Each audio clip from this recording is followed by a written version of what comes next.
আজ দেখতে পাবেন বরিশালের ঐতিহ্যবাহী জামাই আদরের রুটি পিঠা তৈরির ধামাকা আয়োজন।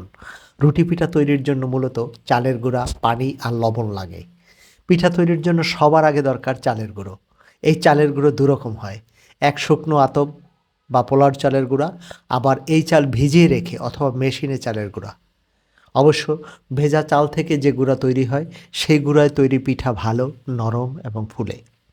আজ আমরা ঢেঁকিতে গুঁড়া করা সেই ভেজা চালের গুঁড়া দিয়ে পিঠা তৈরি করব। এই পিঠা তৈরির জন্য সবার আগে চালের গুঁড়োগুলো মিহি চালনি দিয়ে চেলে নিতে হবে, যাতে এখানে আস্ত কোনো চালের গুঁড়ো না থাকে। তারপর একটি পাতিলে পানি ফুটিয়ে নিতে হবে। সেই ফুটানো পানিতে পরিমাণ মতো লবণ দিয়ে চালের গুঁড়ো দিতে হবে। একই সাথে কাঠের চেরা বা কাঠি দিয়ে নাড়িয়ে গরম পানিতে সবটা গুঁড়ো মিশিয়ে নিতে হবে। হ্যাঁ, হ্যাঁ।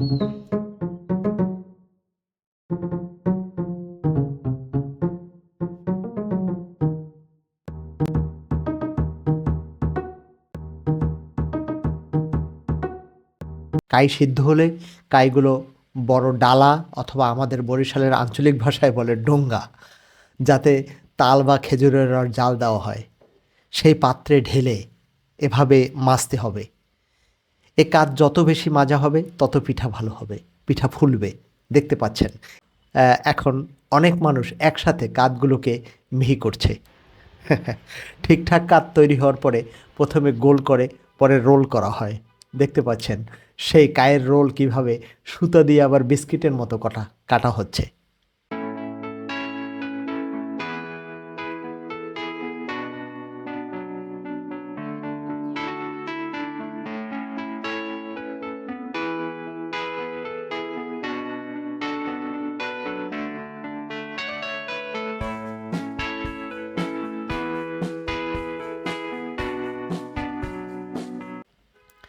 এরপর কাই কাটা প্যারাগুলো এক এক করে পিঁড়িতে বেলা হচ্ছে। এখানে আরেকটা টিপস বলি, এই প্যারাগুলো বেলে রেখে দিলে হবে না, তাহলে প্যারাগুলো শক্ত হয়ে যাবে। তাই একদিকে প্যারা বেলতে থাকতে হবে, অন্যদিকে পিঠা ভাজতে থাকতে হবে, তাতেই সুন্দর পিঠা তৈরি হবে।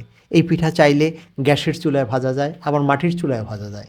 দেখতে পাচ্ছেন এখানে মাটির চুলায় পিঠা ভাজা হচ্ছে। চুলায় লাকড়ির আগুন জ্বলতেছে, উপরে একটা লোহার নেট বসানো হয়েছে। নেটের উপরে পিঠাগুলো দেয়ার সাথে সাথে লাকড়ির আগুনের তাপে পিঠাগুলো ফুলে উঠছে।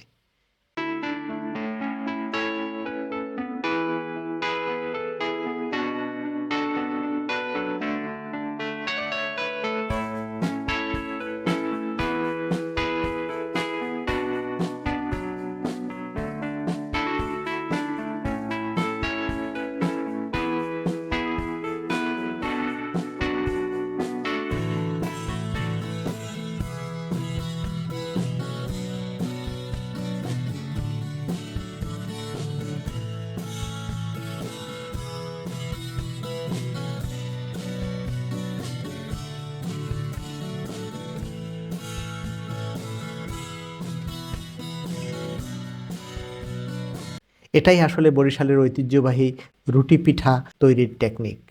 আজকের আয়োজনে ৭-৮ কেজি চালের পিঠা তৈরি হচ্ছে, আর একদিকে বড় ডেগে গরুর মাংস রান্না হচ্ছে। আজকে গরুর মাংস আর রুটি পিঠা দিয়ে হবে ধামাকা খাওয়া দাওয়া। আজ কোনো ভাত খাওয়া হবে না। আশা করি সঙ্গে থাকবেন, আর আমার প্রোয়েক্টিভ ফুড চ্যানেলটিকে সাবস্ক্রাইব করে আরও ভালো ভালো কন্টেন্ট দেখানোর সুযোগ করে দিবেন। এই শুভকামনায় শেষ করছি আজকের রুটি পিঠা খাওন। আল্লাহ হাফেজ।